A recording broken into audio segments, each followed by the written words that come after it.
We just had a vote on the floor. In March of this year, Speaker Pelosi said this about impeachment. Impeachment is so divisive to the country that unless there's something so compelling and overwhelming and bipartisan, I don't think we should go down that path because it divides the country. Today, the country just witnessed the only bipartisan vote on that floor was against.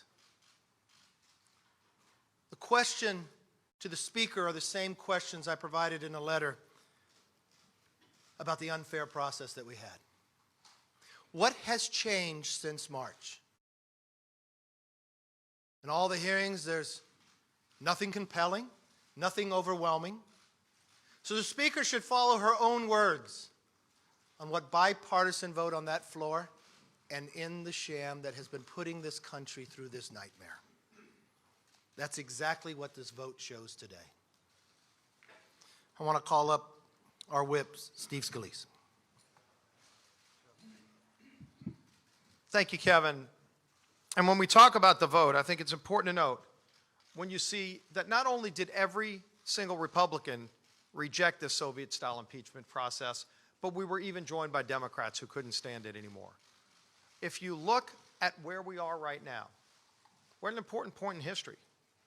Clearly, there are people that we serve with that don't like the results of the 2016 election.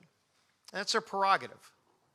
But the country next year will be deciding who our president is going to be. It should not be Nancy Pelosi and a small group of people that she selects that get determined who's going to be our president. If you look at the resolution today, they talk about fairness. Now, if they really think that they can tell people it's fair, that only the chairman gets to decide who the witnesses are, and they give us an opportunity to call witnesses, but if the chair says they don't like the witnesses don't come forward. They allow the president to have legal counsel in the room unless the chair decides that they don't want the president's legal counsel in the room. That's never happened before. With the Clinton impeachment, with the Nixon impeachment, Republican and Democrat alike, both sides were treated equally. Both sides could call witnesses. President's legal counsel was in the room, not at the discretion of the chair, but because it's fair.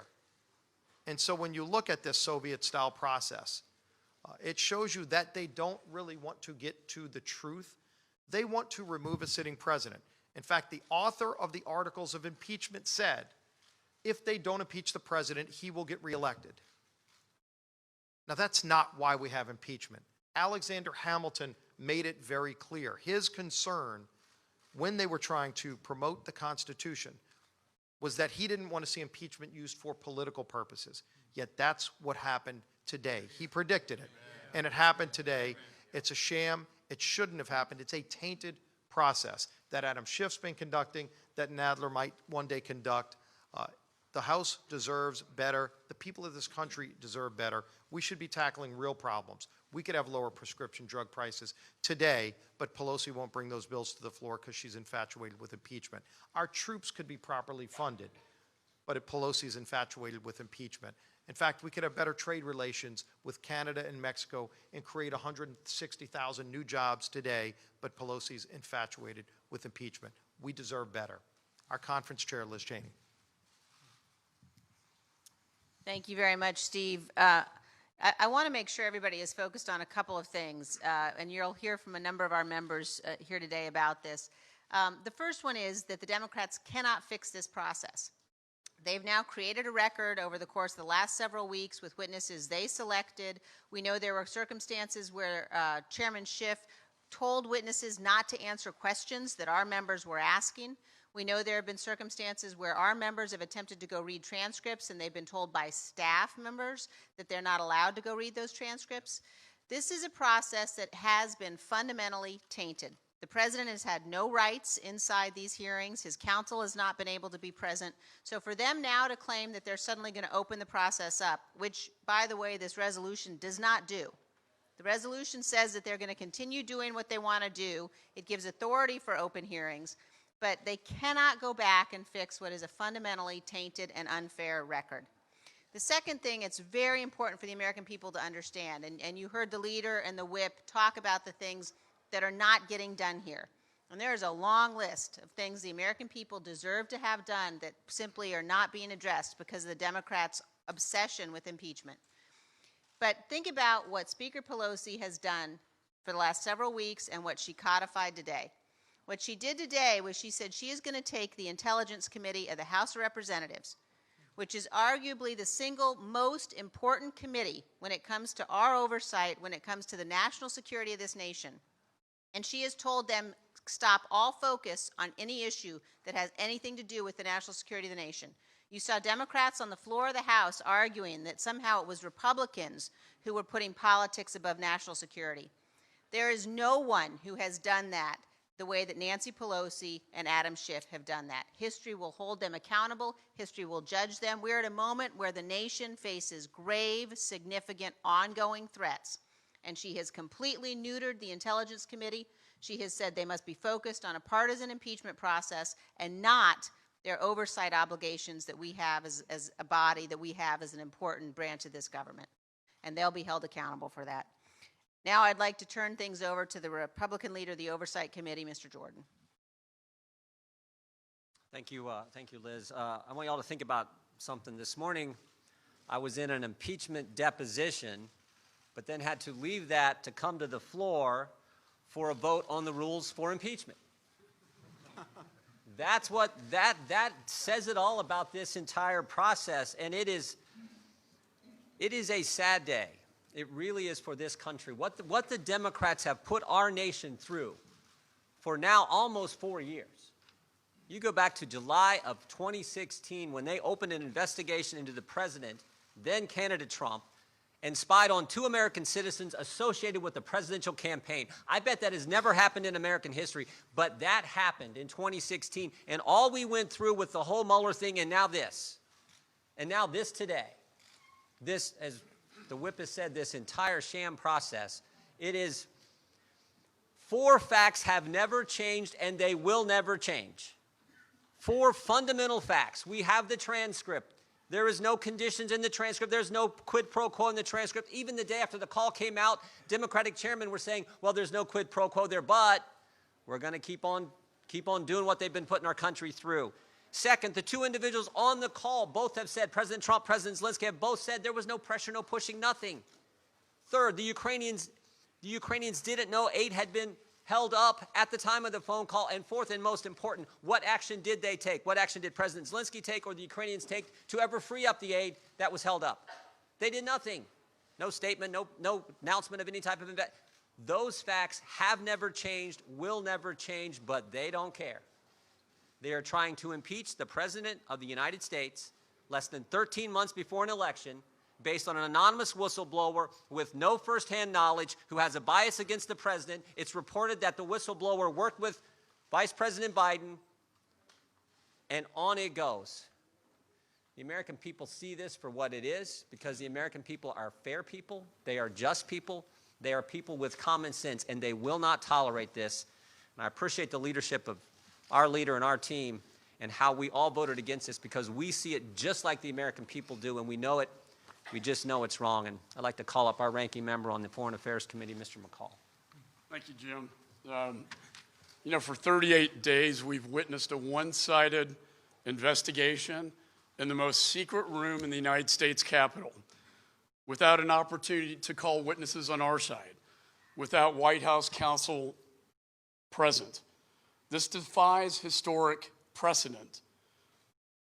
Adam Schiff stated to us, to Jim and myself, we've been sitting through these depositions that because the DOJ declined an investigation, that he is now deemed to be both the prosecutor and the grand jury. I was a federal prosecutor. Adam Schiff was too. He knows better. You can't be both. The American people have been shut out of this process, defying democracy itself. Every time we get close to a witness, close to the whistleblower, we get shut down in that room. And you have to ask yourself this question: why? Why does Adam Schiff not want us to ask those questions? What was the role of the whistleblower? What role did Adam Schiff have to the whistleblower? What role did his staff have to the whistleblower? For one man to turn this country upside down, to have this vote today. Our founding fathers warned about this in the Federalist Papers, that a future Congress at some point in time would base an impeachment not on guilt or innocence, but rather on partisan politics. Partisan politics. Sadly, today, in this chamber, their worst fears have been realized. And with that, I'd like to turn it over to Lee Zeldin on the House Foreign Affairs Committee.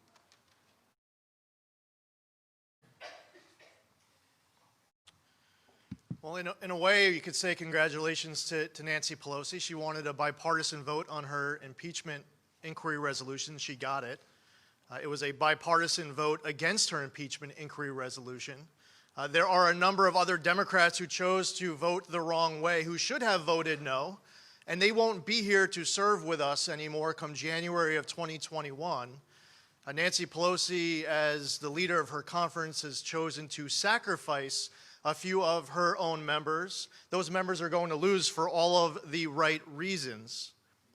Because, as we've seen during this past vote, staffers were running around the Democratic side of the aisle begging members, don't cheer, don't clap.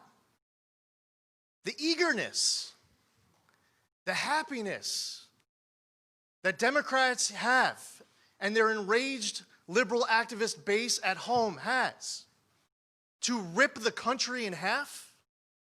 We're here. Steve Scalise just talked about wanting to unite our country, to work together to be able to pass USMCA, to reduce the cost of prescription drugs. But instead, we have colleagues who have gavels who are eagerly ripping our country in half. We've been saying for weeks that not only should there have been a vote to launch an impeachment inquiry, but that vote should ensure that the transcripts are released, ensure that Republicans are able to call witnesses, that there should be an equal allocation of staffing, that the President's counsel should be present at these hearings in order to cross-examine witnesses and present evidence. Every single thing that we've been saying over the course of the last few weeks on those points aren't here in this resolution. Now, Adam Schiff, as Mike McCall just pointed out, is the prosecutor, the judge, the jury, the chief strategist for lying and leaking. A couple days ago, he crossed into this new territory called witness coaching, and he wasn't very good at it. And it's not just getting close to the whistleblower. Get this, the jurisdiction of the Intelligence Committee is to look into intelligence-related matters. But Adam Schiff decided 2 days ago, in his most recent rule change, that in no way, shape, or form can you ask any question that has anything to do with the intelligence community. Now, you all are being used. Some of you are happy about it, some of you are not. But many of you are reporting 0% of the story. There was one story that came out yesterday in Politico that was filled with falsehoods. Just somebody lied to you. I watched CNN last night and I saw a host, one allegation after another, say stuff that just was not true. Your sources, those Dems in that bunker, are trying to create a narrative because Adam Schiff aspires to write the world's greatest parody. And I'll tell you what, right now as we're here, 2 floors below us, in the bunker, Adam Schiff's bunker in the Capitol basement, Adam Schiff is tearing up his parody. He's going to have to rewrite it. Why is that? Well, we can't talk about, they say, the substance of the depositions, but I'll tell you, isn't it kind of curious that you don't know what's going on today with Tim Morrison in his deposition? Why is it that you don't have the information, the opening statements? He was Alex Vinneman's boss. On the substance, as Jim Jordan just pointed out, the Ukraine aid was not even known to be held up by Ukraine. They did not say anything to us until just before it was released. And then it was released. And as Jim Jordan pointed out, guess what Ukraine had to do in order to get that hold released? Nothing. Now, Adam Schiff needs to release all of the transcripts right now. On behalf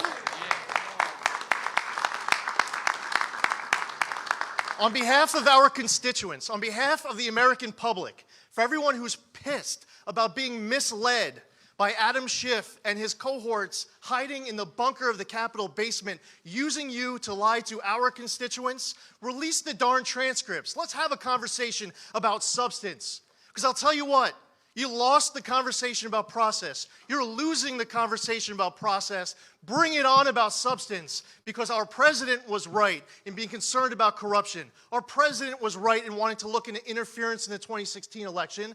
And the president of the United States is right to be concerned about a corrupt foreign company run by a corrupt Ukrainian oligarch, hiring the son of the vice president with no energy experience, no Ukraine experience, for at least $50,000 a year, $50,000 a month, and then the vice president of the United States, who was literally the most conflicted person out in the Obama administration to be running point with Ukraine, goes over to Ukraine and threatens the loss of $1 billion if they don't immediately fire the prosecutor who had an open investigation into Burisma and Zlochevsky. And I don't believe that Zlochevsky, Burisma, Joe Biden, Hunter Biden should be immune from scrutiny just because Joe Biden is running for president. And if that's not illegal, it should be illegal. And never again in this country should we have a son of a sitting vice president based solely on her name without any energy experience or any Ukraine experience being paid from a corrupt company run by a corrupt oligarch with an open corruption investigation into it.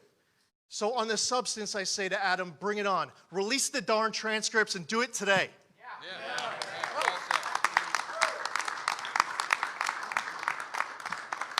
And now I'd like to ask the Republican leader of the Judiciary Committee to join us, Mr. Collins. Thank you, everyone. What you've heard so far is very true, but as I said on the floor today, what you saw in the House was a very dark cloud falling upon this democracy. Even more is falling upon the House, because what is happening here, and Mr. McGovern had the audacity to stand there today and say all Republicans want to do is argue about process, they don't want to argue about substance. I think our leadership team and others have said today that's not true. But let me also say something to Mr. McGovern. Process leads to substance. When you screw up the process, then you're looking for an answer you've already determined. Notice what they've done. We're only putting it in Adam Schiff's purview right now. We've already heard how that's unprecedented. But I'm going to go to the committee that has always historically been the committee of impeachment. And the impeachment committee should be the Judiciary Committee. If you want to do this right, then, Madam Speaker, do it right. Do not lie to the American people and say these procedures put up are the same as Nixon and Clinton. I challenged the Rules Chairman today to say if you wanted to have that argument, then I'll have that argument. Give us plenty of time and I'll guarantee you I will win. Why? Because we're right. 900 precedents in Clinton and Nixon. I saw 8 pages the other day. I saw things that they're only simply saying Adam Schiff's committee now gets to do whatever they want, continue the process without presidential involvement, without presidential scrutiny, without anything else of fairness or bipartisanship in any way that we saw in others. How can they stand before you, and when you'll go talk to them in a little bit, is ask them, how is that fair? Then to give it to a Judiciary Committee that has been completely neutered of its power. They've shown for 10 months they were completely inept at handling the Russia investigation. Do I have to remind you of John Dean? This is pathetic. And then when it came to writing the rules for us, the Rules Committee actually had to write the rules for the Judiciary Committee because they didn't even trust them enough to do that. So I ask you as members of the media, how can the American people trust this Judiciary Committee, which the Speaker of the House doesn't trust, to handle an impeachment article? I tell you what, when it gets to the Judiciary Committee, I do have one thing for Mr. Schiff. If he wants to be, as said, a special counsel, he set himself up, then here's my challenge to Mr. Schiff. You want to be Ken Starr? Be Ken Starr. Come to the Judiciary Committee, be the first witness, and take every question asked of you. Starting with your own involvement with the whistleblower. Folks, this ain't over. Get ready. The cloud that is dropping will be dropping on their heads because process matters, and substance will always win out in the end, and this president has nothing to worry about on substance. I yield back.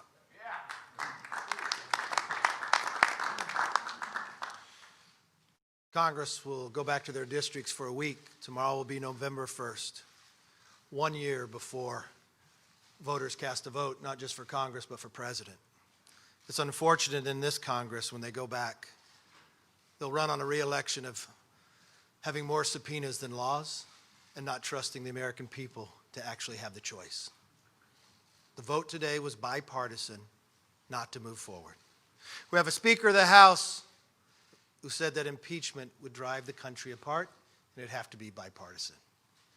It was one clear voice on where this Congress believes this should go. There's nothing the president did to be impeached. It's simply based upon election that was in 2016 they would not accept. Questions? Yes. You say that process leads to substance. The president is now asking all of you to defend him against the substance of these allegations. Will you do that? Will you all go on the record and say that the president did nothing inappropriate? Very clear, yes. And I think you heard members up here being very clear. The question that Adam Schiff brought forth to us after he lied the first time and put America through the nightmare of the Mueller investigation was now that the administration was withholding a whistleblower, that there was a phone call, that there was quid pro quo. Now unheard of, you had a president release the transcript of the phone call. We now found after the fact that Adam Schiff and his staff actually met with the whistleblower. The only person in this Congress who knows who the whistleblower is Adam Schiff. The only person who's withholding the whistleblower from coming forward is Adam Schiff. We look at the phone call. For a quid pro quo, somebody has to take an action for another. There's nothing in that phone call that is wrong or impeachable. If you had the transcripts that we've been going for more than 3 weeks, that no one's been able to read, you would again go forward with wondering why this is moving forward. No one, is my understanding down there, has ever said there was a quid pro quo. For the same fear that Hamilton said more than 200 years ago is what came forth today. So this isn't about the Republican Party. This is about the Republic. No one should ever go through this again. We believe in the rule of law, but unfortunately in Nancy's house, we do not. So are you okay now setting precedent that any future president, Republican or Democrat, can ask a foreign leader to investigate their political rival? Every single day, our government works with another government to solve cases. What the president asked for was an open case that the Attorney General was already investigating. It is nothing about the future, it's about something that happened. It's something that the entire country wants to know and get to the bottom of. That we had just gone through 2 years of a nightmare. Why did that happen? Wouldn't you want to know that answer? Even as a journalist, I believed you would be craving to know that answer. And yes, when we use taxpayers' money, I want their accountability. This is precious money that is taken from hard working taxpayers. I want accountability about it. And the Ukraine did nothing for the money to be released. So again, when Adam Schiff looked into the American public and lied that he did not know who he was, and taking us down a new nightmare, haven't we learned from the first time? Why will we do this? We're 1 year away from an election. Yes? Last question. Every Republican voted with you guys today. And 2 Democrats. And 2 Democrats. Can you guarantee that there will be no GOP defections if and when articles of impeachment come to the floor? Look, the one thing the Republicans always believe on, show us the truth, and we always vote based upon the facts. When you want to ask every single Democrat who voted today to justify everything that has already happened down in that bunker that they have not read, ask me why they voted that way. Or why don't you ask the number of Democrats who voted for impeachment twice before the Mueller report ever came forward? Ask me what was impeachable at that moment. Ask me every single member of Congress that now has a transcript of a phone call. What is the impeachable offense? So I'll make you this one promise. Republicans believe in the Constitution. We believe in the rule of law, And that's why we're standing here today, and that's why the bipartisan vote in the U.S. House of Representatives was no. Thank you very much.